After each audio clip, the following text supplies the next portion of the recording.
이번 주와 다음 주 2주 동안 사도행전에 이제 사도행전을 마치도록 합니다. 지난 1년 동안 정말 열심히 달려와서 드디어 이제 로마 사도행전 가장 마지막 부분에 도착했습니다. 우리와 마찬가지로 바울도 드디어 로마에 도착했습니다. 로마에 도착해서 오늘 본문에 나와 있는 장면은 기독교의 사도와 로마 교회가 처음 만나는 장면입니다. 그러니까 쉽게 얘기하면 지금 우리가 로마 카톨릭 교회라고 하는 그 교회의 사실 출발점이 요 28장. 로마 교회라고 하는 것이 과연 사도적 권위가 있냐 없냐 이런 거에 대한 논의의 가장 근원적인 부분이 오늘 지금 읽는 부분입니다. 여기에 바울을 처음 만났을 때 로마 교회의 반응은 뭐냐면 너에 대하여 유대인들이 비방을 하고 혹은 네가 하나님의 말씀 그리스도를 전하는 사도거나 어떠한 것든지 간에 우리는 미리 가지 않은 바가 없기 때문에 너에 대해 선임들이 전혀 없다. 다만 이 기독교를 이 로마인들이 핍박하는 데는 이유가 있으니 너의 말씀을 통해 우리가 이 핍박 가운데서 신앙을 지킬 수 있는지 우리가 함께 너의 말씀을 듣도록 하자 했고요. 다음 주에는 이것이 합당한 것을 받아들여 로마 교회가 바울을 드나들면서 바울이 이 말씀을 계속 듣고 있는 모습이 28장 뒷부분에 나옵니다. 오늘 보시면은 28장 외에 우리가 16절에 보시면 우리가 로마에 들어갔습니다. 바울에게는 자기를 지키는 한 군인과 함께 따로 있게 허락하였다. 그러니까 지금 이 바울은 죄수의 신분이죠. 죄수의 신분입니다. 그는 1심과 2심은 본토에서 했고 3심을 최종심을 황제 앞에서 받으려고 왔는데 황제라는 사람은 되게 바쁜 사람이에요. 되게 바쁩니다. 우리가 생각하는 지금 황제가 왕이 모르는 사람이 아닙니다. 굉장히 바쁜 사람이에요. 만나는 사람도 너무 많고 하루 종일 비즈니스를 해야 된다니까 이런 어떤 재판을 받는다든가 하는 것을 특별히 일정을 맞춰놔야 되는데 어떤 그 전승에 의하면 바울이 황제를 만나기 위해서 2년 반을 기다렸다고 해요. 2년 반 로마에 와서. 그러니까 그 기간 동안에 바울이 그저 감옥에 갇혀 있었던 게 아니라 이렇게 자기를 지키는 병사 한 명의 어떤 보호만 받으면서 어디든 다니고 어디든 가서 만날 수가 있었던 거예요. 그래서 이 2년 반의 시간 동안 바울이 로마에서 목회한 결과가 사실은 우리 기독교의 어떤 풀이가 됐다고 볼 수 있습니다. 자, 그런데 그런 놀라운 일이 시작되는 곳인데도 불구하고 사도행전 28장은 너무 어이가 없게 끝나요. 맥없이 끝납니다. 왜냐? 풍랑을 만나고 고생을 하면서 바울이 어렵게 로마로 도착했어요.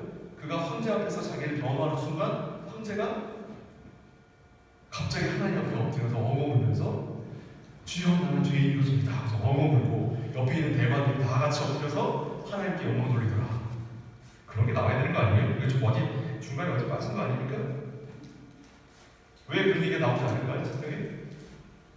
왜 그런 얘기가 나오지 않을까요?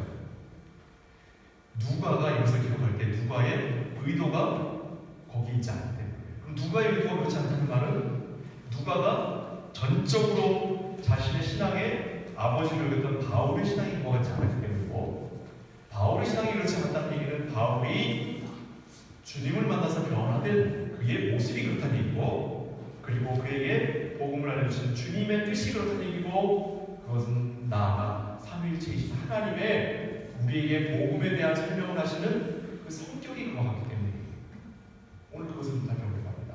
왜 성경은 우리가 기대하는 것 같은 놀라운 변화가 일어나지 않고 이렇게 맥없이 끝납니다. 우리 과거에 베드로의 그 완성됨의 장면을 봤습니다. 어떻게 됐었죠? 베드로의 완성됨은 어떻게 표현됐습니까? 내일 아침에는 죽겠구나 하고 스스로 그날 밤은 감옥에 갇혀서 아무것도 안 하고 자다가 천사가 끌고 나오고 끌려서 나와서 그게 베드로의 마지막이에요. 그 모습이 성경에서는 베드로의 완성된 모습이라고 우리에게 알려주는 것을 살폈었습니다. 완성된 모습이란 어떤 놀라운 이벤트와 놀라운 변화를 통해서 이루어지고 완성된 게 아니에요. 완성이란 아무도 모르는 중에, 그가 자신도 모르는 중에 이제 분명히 하나님의 뜻을 알게 되어서 베드로는 그 하나님의 뜻을 뭐로 표현했어요? 손가락으로 표현했습니다. 베드로가 자신의 손가락을 입술에 댔을 그 순간 베드로는 하나님의 뜻이 무엇인지 깨닫는 사람이에요. 바울은 언제 깨달았냐면, 바울은 좀 깨달은 이후에 하나님이 좀 끌고 다니시는 것 같아요. 바울은 어떻게 깨달았냐면, 로마 북부에서 건달들, 자기를 죽이려고 하는 닌자들을 만나요. 닌자들, 어세신들을 만나서 그 어세신들이 죽이려고 하니까 그걸 도망쳐서 얼마나 도망을 쳤는지, 얼마나 못 빠지게 도망을 갔는지, 로마 북부에서 로마 남쪽, 로마시는 남부에 속하죠. 거길 지나서 저 남부까지 도망을 갔다가 나중에 고린도까지 도망을 가는 이 대륙을 건너뛰는 도망을 갑니다. 도망을 가서 도착한 아가야의 수도 고린도에 가서 그곳에서 브리스길라와 아굴라를 만나서 그가 주께서 내게 요구하신 것이 이것이구나라고 하는 것을 알게 돼요. 그러니까 그 순간부터 바울은 그 이전과 그 이후의 사역으로 나눠집니다. 고린도 이전의 사역은 그는 실망과 아픔과 고통과 좌절뿐이었습니다. 가는 것마다 하나님께서 막으시는, 가는 것마다 반발이 일어납니다.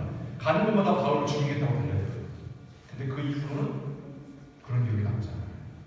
그럼 실제로 바울을 죽이겠다는 생각이 없었을까요? 아니요. 그 이전에는 그것이 원통하고 그것이 마음이 쓰였는데 그 이후로는 그것이 당연한 것으로 되습니다. 내가 가는 곳마다 거리품이 되는 것이 바로 주께서 행하신 일이며 나에게 요구되신 일이고 그것이 곧 우리 성도 교회에 요구하신 바다라는 걸 그가 깨달았기 때문에 그는 그와 같은 길을 걸어간 겁니다. 그리고 그가 황제 앞에 가서 죽임을 당한다는 소식을 하나님으로부터 받았을 때에도, 제가 말하는 소식 복음이에요. 복음을 받았을 때에도 그는 담담하게 받아들일 수 있었던 거예요. 그의 그러한 담담함 때문에 배가 풍랑을마다 파산할 때에도 그 위에서 그는 담담할 수 있었던 거예요. 주께서 우리를 주님의 뜻하신 바와 그 경륜의 자리에까지 이끌고 가실 때까지 우리를 상하지 않게 하신다라고 하는 분명한 믿음이 있었기 때문에 너희들의 털끝 하나도 상함이 없을 것이다 라고 바울이 사람들에게 이야기할 수 있었던 거죠. 이와 같은 신앙이라고 하는 것은 우리에게도 마찬가지로 적용이 됩니다. 하나님은 사람들에게 인생이라고 하는 시간을 주셨어요. 인생이라고 하는 시간을 주셨다고 하는 것은 굉장한 하나님의 크신 은혜입니다. 그 인생이라고 하는 것이 너무 길고 장황하니까 좀 짧게 줄여볼게요. 군대에 갔다 오신 분이 있습니다. 또 군대를 안 갔다 와서 군대라고 하는 것이 어떠신지 알죠? 짝대기 하나인데 쫄병이에요. 위에서 못 시키면 그만 막 해야 돼요. 자기 시간이 없습니다. 군대를 갔다 오신 분들은 아시겠지만 안 갔다 오신 분들한테 한 가지 깜짝 놀란 사건을, 깜짝 놀란 이야기 한번 해드릴게요. 거기 군대 가면 양쪽으로 이렇게 침낭이 있어서 거기 군인들이 누워 자죠. 이등병은 그 침낭에 걸터 앉을 수가 없어요. 걸터 앉는 순간 다 집합해요. 상병부터 다 두드려 맞는 거예요. 이등병이 거기 걸터 앉아. 그럼 거기 걸터 앉으면 어떻게 해요? 앉으면 안 돼요. 앉으면 안 돼요. 그 전투화를 신고 와서 서서 해요. 걸터 앉고서 거기서 전투하고 묻다가 바로 집합해요. 무섭습니다. 이 얘기를 하려는 게 아니라 그만큼 바빠요. 엉덩이로 붙이면 앉을 수 없을 정도로 바빠요. 쫄병들. 병장 때는 시간이 안 나. 할 게 없으니까 시간이 안 나요.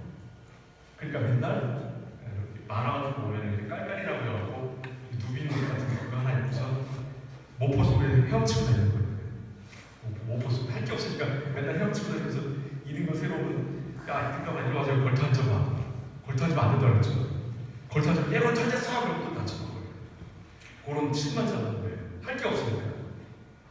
자, 이 얘기를 왜 드리냐면 그 짧은 2년도 안 되는 그 시간 동안, 뭐 여기 군대 갔다 오신 분들 2년 넘게 갔다 오셨지만, 그 짧은 시간 동안 쫄병에서부터 대장까지를 경험하는 거예요.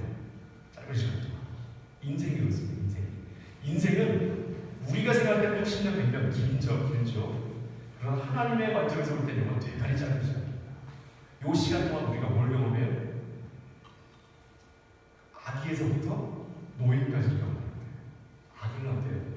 무한한 사랑을 받습니다. 예외인용을 얘기한 게 아니에요. 어떤 애들은 애기인데 태어났을 때부터 버리거든요. 그런 얘기를 하는 게 아니라 보편적인 겁니다. 태어나서 무한한 사랑.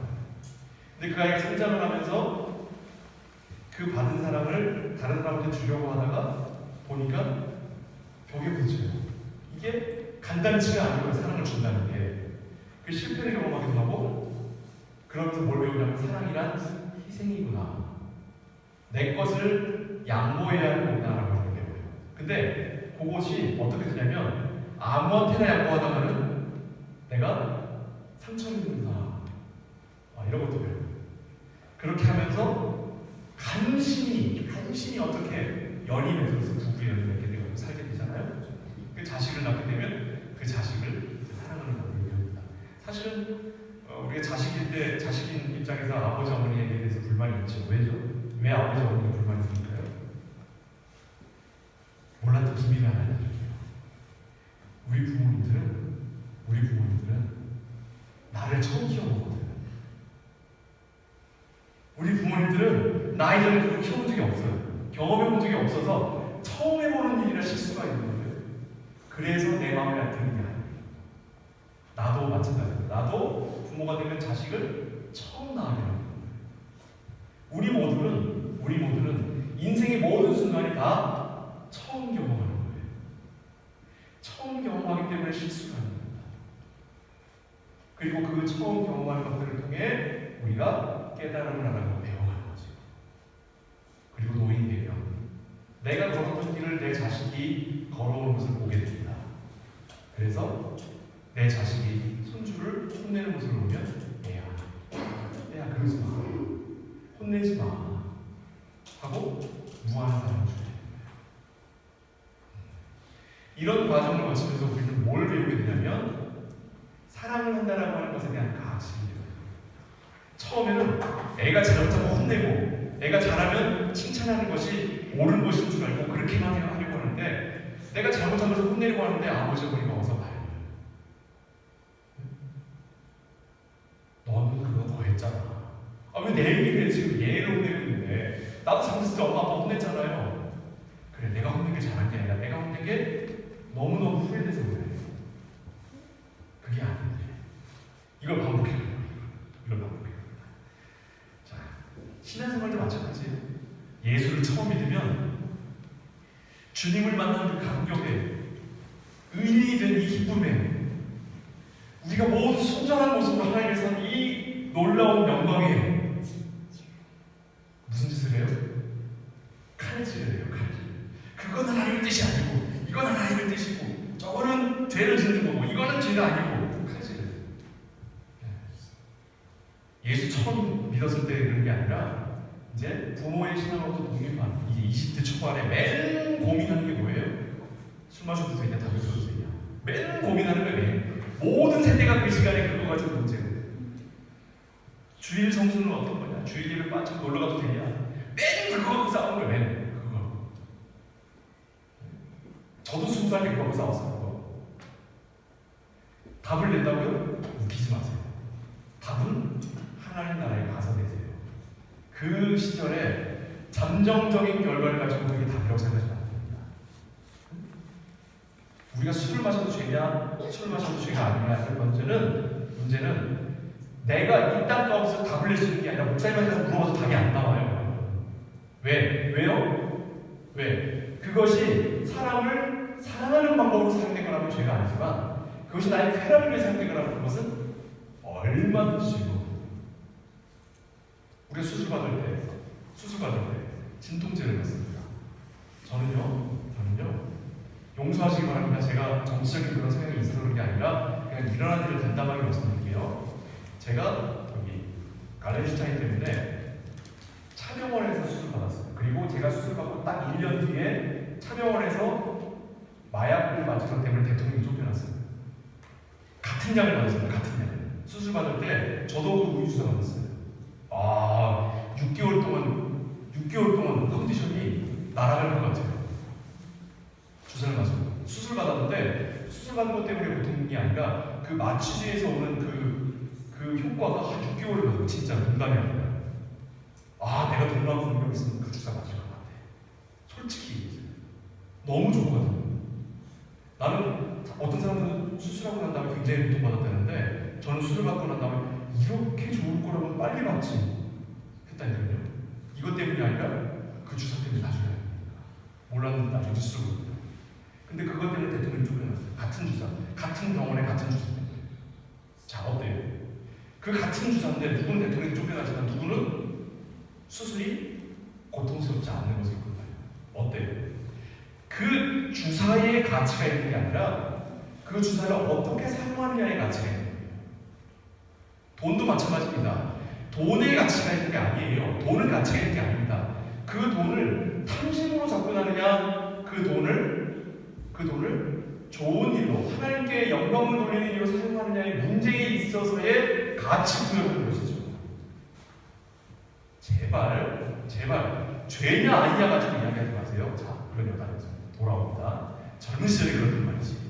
조금 나이가 들면 이런 것에 대해서 지혜가 생깁니다. 근데 이 지혜가 생기다 보면 인간은 어디 쪽으로 가냐면 자기에게 유리한 쪽으로 가요. 그래서 이 세상에 제일 나쁜 사람들은 30대, 40대 남자예요. 여기서 30대, 40대 남자 저밖에 없죠. 또 들립니다. 이 세상에 제일 나쁜 인간은 30대, 40대 남자예요. 왜? 요 나이는 자기에게 유리한 쪽으로 해석하는데 아주 탁월합니다. 아주 능숙해요. 여자분들은 그나마도 반성을 하려고 하고 무언가 좀 이렇게 하려고 하는데 남자들은 아니에요. 제가 지난주에 외도한 친구에 대한 작가였는데 지난주는 두 분하는 얘기지만 이번 주에는 좀 까야겠어요. 친구를. 자기가 이제 저한테 욕을 얻어보러 왔어요. 제가 혼내지 않고 위로를 하니까 이 친구가 힘을 얻어보는 거예요. 자기는 스스로 잘못하는 걸 알고 그랬는데 근데 저 말고 다른 친구는 자기한테 비난을 하거든요. 그러니까 그 비난한 게 이게 쌓여가지고 지금 벌써 한 4-5년이 지났는데 그 이후로 아직까지 술이 먹어줘요. 왜? 뭐라는지 알아요? 사람이 잘못하고 죄를 지을 수 있는데 하나님도 나를 용서하시는데 지가 뭔데 나를 용서하게? 이야, 내가 저 한 달 쥐어 박을 걸 저거를 내가 괜히 용서해준다. 내가 괜히 위로했나 싶을 정도로 떳떳한 걸 지나쳐서 이게 자기의 잘못에 대해서 변명하려고 하는 수준이 넘어가는 거예요. 자기한테 너 잘못했어라고 이야기하는 애가 잘못한 거니까 자기는 용서받았는데 사람이 그래요. 자, 그런데 이 시기가 지나가면 어떻게 돼요? 이 시기가 지나면 50대, 60대가 되면 문제가 뭐냐면 내가 옳은 일을 행하고 싶은 건 내가 좋은 일을 하고 싶은 건 건강이 따라가지 않고 내 경제력이 따라가지 않아요. 나에게 능력 없음을 발견하게 됩니다. 30대, 40대는 능력이 있거든요. 20대 때는 뭐든 씹어먹을 것 같죠? 30대, 40대 때는 그 씹어먹을 것 같은 데다가 사회적인 지위와 돈까지 더해지거든요.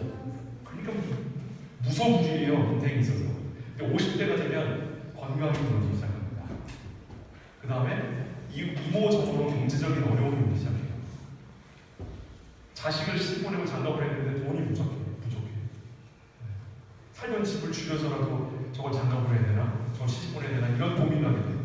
그러면서 무기력함을 느껴요. 점점. 그리고 그 시기가 지나잖아요. 그 시기가 지나면 인생이라고 하는 게 결국 다 비슷비슷한 건데 있는 놈이나 없는 놈이나 가진 놈이나 못 가진 놈이나 다 그게 그건데 내가 뭘 하자고 저렇게 고생하고 살았을까? 돈 많이 번 친구들은 그 번 돈 가지고 자기 병 고치는 데 다 써버려요. 돈 없는 친구들은 그냥 없는 대로 살았지만 나이 들어서 친구들하고 모여서 놀 때도 마음 편하게 이렇게 얼굴이 펴진 채로 살더라고요. 이런 식으로. 자, 2차 세계대전 때 연합군이 노르망디 상륙을 합니다.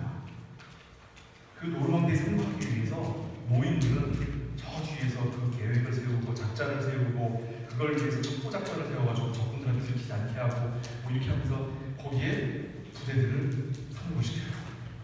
그럼 이제 중간에 중년쯤 되는 지휘관들은 그 상륙한 그 겁먹은 청년들을 데리고 그곳에 기관총을 진지한 인물들을 점령을 해요. 근데 청년들 18살부터 24살 정도의 젊은 청년들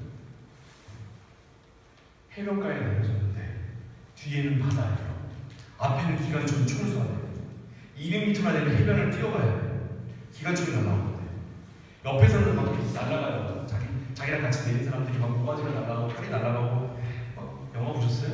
자기 팔 떨어진 거 샀다가 자기 팔 집어들면서 이렇게 뼈 맞아 죽고 이런 거 나와 보셨어요? 진짜로 그런 일이 벌어졌습니다. 18살에서 24살밖에 안 된 젊은 청년들이 그곳에 내던져진 거예요. 뒤에는 바다가 뒤로 물러날 수 없습니다. 앞에 기관총이 지금 여기서 벗어날 수 있는 방법은 200m를 건너가서 기관총 근처에 있는 기관총 쏘는 사람들을 죽여야 여기서 벗어나는 거예요. 어떻게 해야 됩니까? 겁이 나지. 그런데 지휘관이라고 하는 중년 남자들은 뒤에서 소리를 지르고 진격! 진격! 나를 따라가보시오! 이 끔찍한 상황에서 달려가서 기관총 진지를 점령을 하죠. 합니다. 그런데 그걸 인생의 대입을 한번 해보세요. 소리만 지른다고 해결이 됩니까? 소리만 지른다고 해결이 돼요? 칭찬한다고 소리만 지른다고 됩니까? 대포 아무리 쐈는데도 해결이 안 돼요. 어떻게 해야 돼요? 200m를 달려가서 거기서 기관총 쏘는 사람들을 죽이거나 잡아야 이 문제가 해결됩니다. 그거는 그 기관총을 어떻게 달리는 기관총을 피할 수 있습니까? 요령이 있어요? 방법이 있습니까? 없어요. 추발이에요, 추발. 우연히 도착한 사람들이 그 일을 해내는 거고 도착하지 못한 사람들은 죽는 거예요. 사실 말이지 앞서 기관총이 나오는데 지그재그 그런 얘기 하지 마세요. 그런 엉터리 같은 이야기를 자꾸 들으니까 우리가 자꾸 실수하고 좌절하는 거예요. 인생도 마찬가지입니다, 여러분. 인생에 대한 먼저 살아간 사람들이 인생을 그렇게 살아라. 웃기는 소리 하지 마세요. 그런 건 없습니다. 뭐 주식해가지고 10억 벌고 그런 건 없어요. 그런 방법이 있으면 자기가 왜 그거를 사람들한테 공개해 자기가 10억 벌지? 속지 마세요. 세상에 처세술이라고 하는 건 사람들이 속이는 또 다른 마술인 거예요.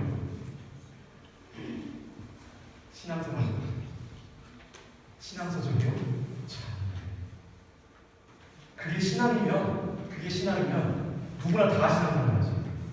목적을 이루는 삶? 네? 또 있습니까? 야베스 기도?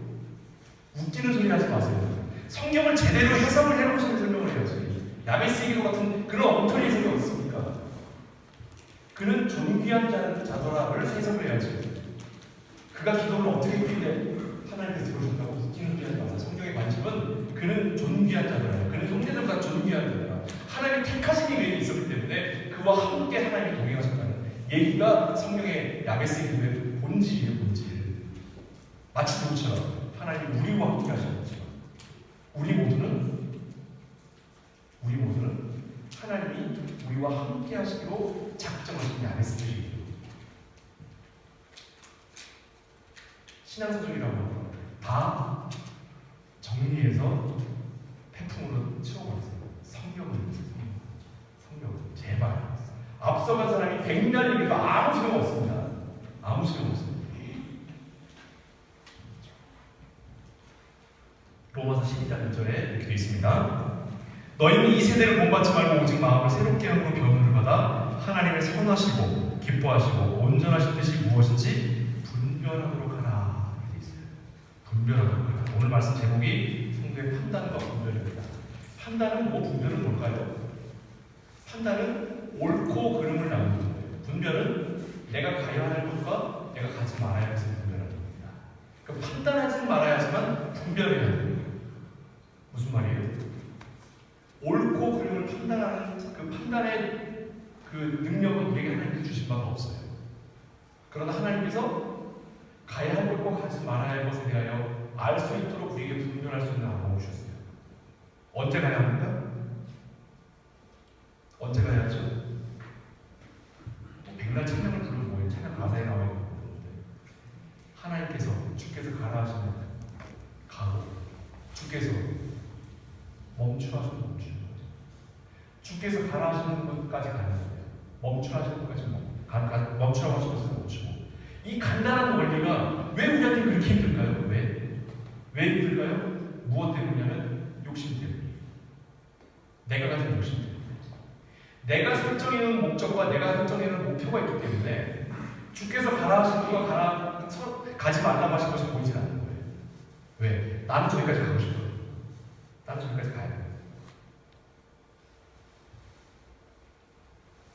하나님이 선하시고 기뻐하시고 온전하신 뜻이 무엇인지 분별하는 이 곧 성도가 일생을 통해 시행착오를 겪으면서 배워나가야 하는 내용입니다. 그 쉽게 얘기하면 하나님의 뜻이 무엇인지 알아야 된다는 말이에요. 그 하나님의 뜻이 무엇입니까? 여러분 기도하면서 하나님의 뜻이 무엇입니까? 라고 기도하시는 내용이 되게 뭡니까? 유학할까요? 말까요? 내가 정해놓은 목표에 대해서 이렇게 하는 게 하나님의 뜻입니까? 아닙니까? 강요하고 있잖아요. 그렇죠? 우리의 신앙에 관심이 있고요. 관심이. 자, 아까도 얘기했습니다. 처음에는 나는 무한한 사랑만 받아요. 애기도.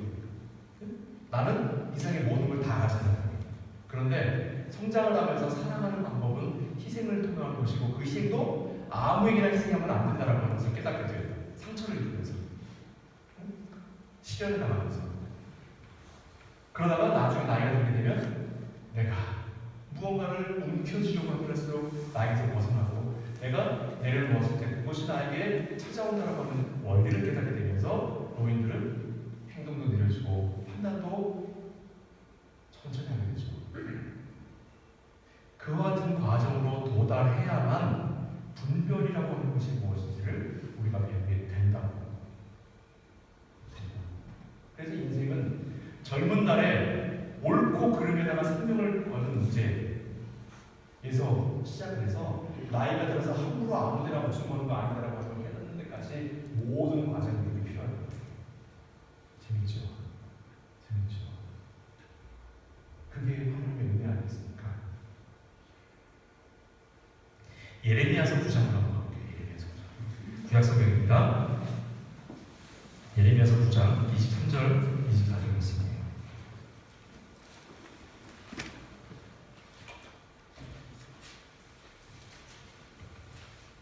예레미야서 9장입니다. 구약성경 1000페이지 정도 돼요. 1066면입니다. 제 거는 구약성경 1066면 예레미야 9장 23절 24절 말씀.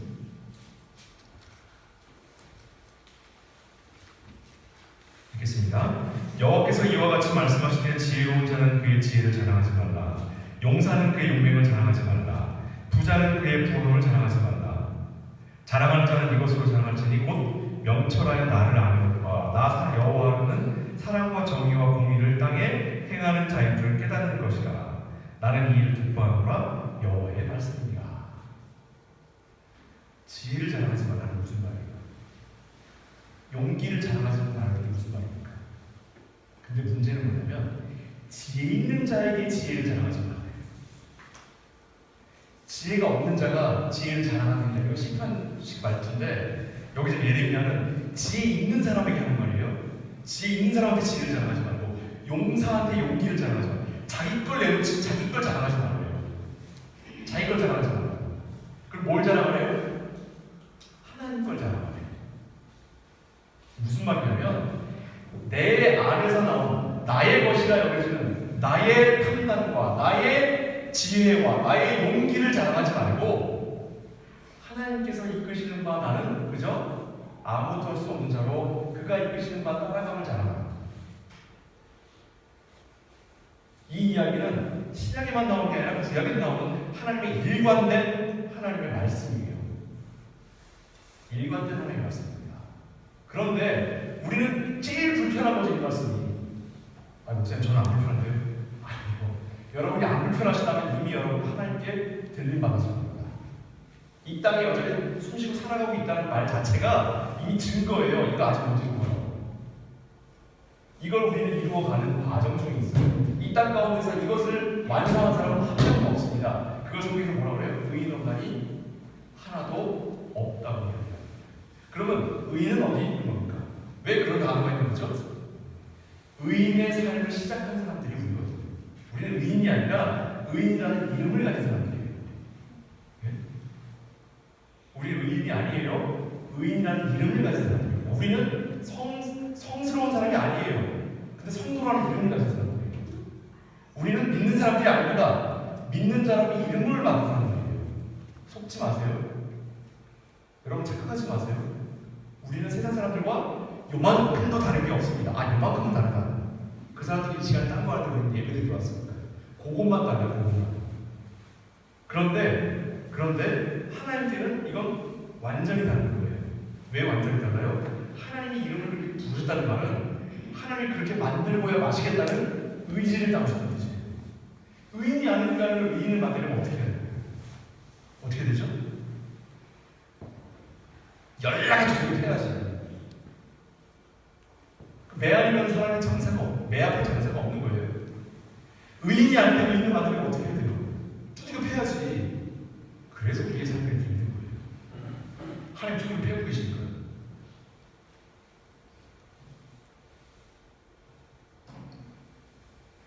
하나님께서 말씀하시는 대상이 누구예요? 이 성경에서 이 성경 누구한테 주신 겁니까? 이 성경 우리한테 주신 거 아니에요? 세상 사람들한테 주신 거 아니죠? 믿는 사람들한테 주신 거예요. 그러면 믿는 사람들이 주셨는데 여기에 우상을 숭배하지 말라고 했으니까 우상 숭배하지 말라는 게 세상 사람들한테 우상 숭배하지 말라는 거예요? 우리 보고 하지 말라는 거예요? 우리 보고 하지 말라는 건데 왜 세상 사람들한테 가서 거기서 가서 괜히 왜 절에 가고 땅 밟게 하고 있습니까? 왜 그러는 거예요? 왜? 당신이 하지 말라고. 당신이. 우리가 하는 우상이 뭔데? 우리가 섬기는 우상이 뭔데? 내 욕심이에요. 내 목표. 내가 해보고 싶어 하는 것들. 내 자식을 성공시키고 싶어 하죠. 그게 우상이에요. 그게. 직장에서 성공하고 싶죠. 그게 우상이라고. 사람한테 인정받고 싶죠. 그게 우상이에요. 그게. 왜 목표를 자기가 설정하고 목적을 자기가 설정해서 하나님을 거기다가 끼워 맞추는 겁니까? 주께서 보내신 곳에 주께서 가라 하시는 곳을 가시고 주께서 멈추라고 하시는 곳을 멈추는 것. 이렇게 힘든 거예요. 이렇게. 찬양 중에서 가장 훌륭한 가사예요. 그게. 하나님을 안다는 것은 하나님이 기뻐하신 뜻에 대한 방향성과 더불어서 그 방법론도 함께 가지고 있는 겁니다. 빌립보서 4장 4절에서부터 6절에서 제가 읽을게요. 빌립보서입니다. 주 안에서 항상 기뻐하라. 내가 다시 말하노니 기뻐하라. 너희 관용을 모든 사람에게 알게 하라. 주께서 가까우시니라. 아무것도 염려하지 말고 오직 모든 일에 기도와 간구로 너희 구할 것을 감사하고 하나님께 알라. 뒤에 거만 듣죠? 기도와 간구로 하나님께 알라. 하나님이 우리 소원 들어주신다. 왜? 우리 소원에만 관심이 있거든. 하나님 따위 관심이 없어요. 난 내 소원만 관심 없어. 내 소원이 이루어지기만 하면 할렐루야예요. 그러니까 그런 것만 보이는 거예요. 진짜는 그 앞에 있는 거예요. 그 앞에 뭐라고 돼 있어요? 주 안에서 항상 기뻐하라. 기뻐하라. 근데 이 기뻐하는 게 뭐예요? 기뻐하는 게 뭐냐면 우리의 관용을 모두에게 알게 하는 게 기뻐하는 거야. 관용이 뭡니까? 이 새끼와 저희가 팬 게 관용이에요? 관용은 뭐예요? 용서하고 위로하는 거예요. 용서하고 위로하는 거 외에 관용이 있습니까? 용서하고 위로하면 그러면 저거 죄지면 어떻게 해요? 저거 제 삐딱한 길로 가면 어떻게 해요? 그래서 나온 말이에요. 주께서 가까우시니까 아무것도 염려하지 말고 오직 모든 일 기도와 간구로 하나님께 알라. 그를 용납하고 그를 용서하는 마음으로 하나님께 기도하라고. 그를 위해 기도하라고. 기도와 간구는 내 소원이 있는 게 아니라 저 사람을 그 사람에게 관용을 베푸는 방법으로 사용하라고. 그것으로 기뻐하고 그것으로 기도하고 그것으로 하나님께 간구하는 것이 누구의 삶이다? 성도의 삶이다.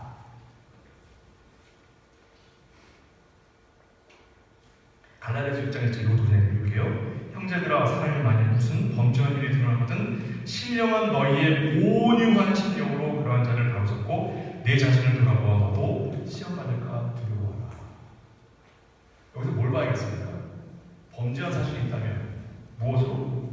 너희의 온유함으로 그를 다루고 그래요. 때려서 바로 게 아니라 지적질로 바로 게 아니라 온유한 마음으로 그를 다루자. 그리고 그것으로 어떻게 하라고? 나 또한 실족하지 않을까 두려워하고 반성하라. 시편에 가면 그런 말씀 있어요. 잘못한 것에 대해서 지적하는 그 정의로운 마음 때문에 거기서 분내는 것, 분을 낼 때 그 분이 나를 삼켜버릴까 두려워라는 말씀이 있어요. 성경 말씀 진짜로 치밀합니다.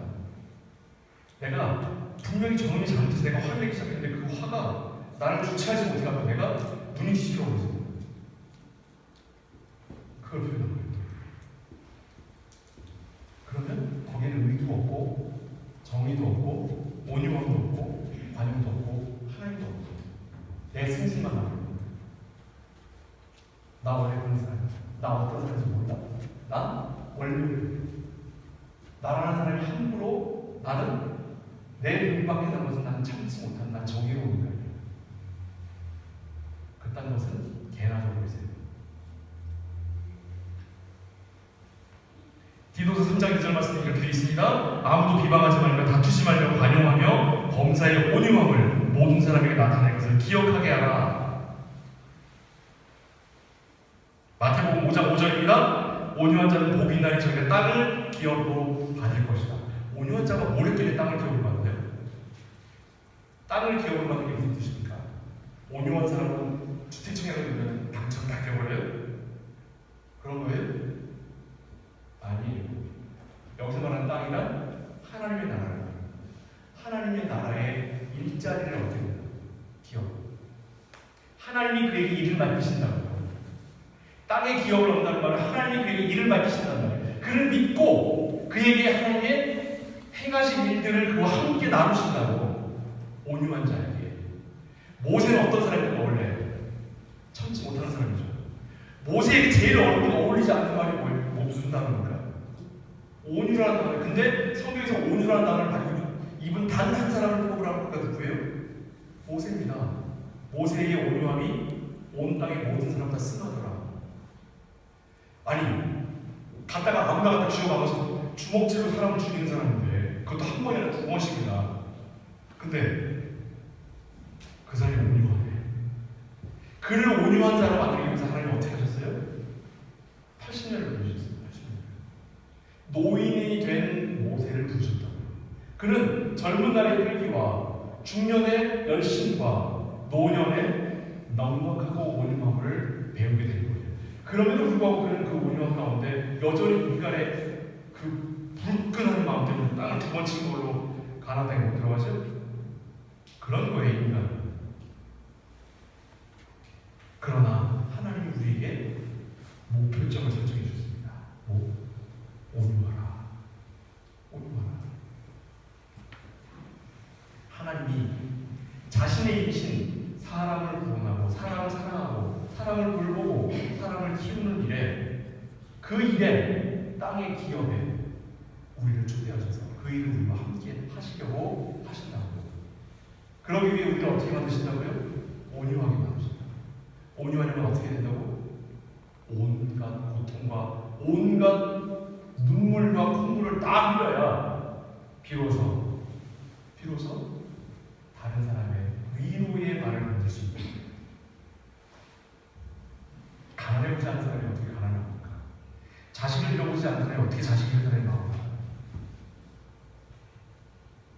내 위로의 자리로 하나님이 부르시기 위하여 나를 온유한 자의 자리로 부르시기 위하여 내게 베푸시는 고통과 눈물과 쓰라림들을 우리는 하나님의 마음으로 품어야 합니다.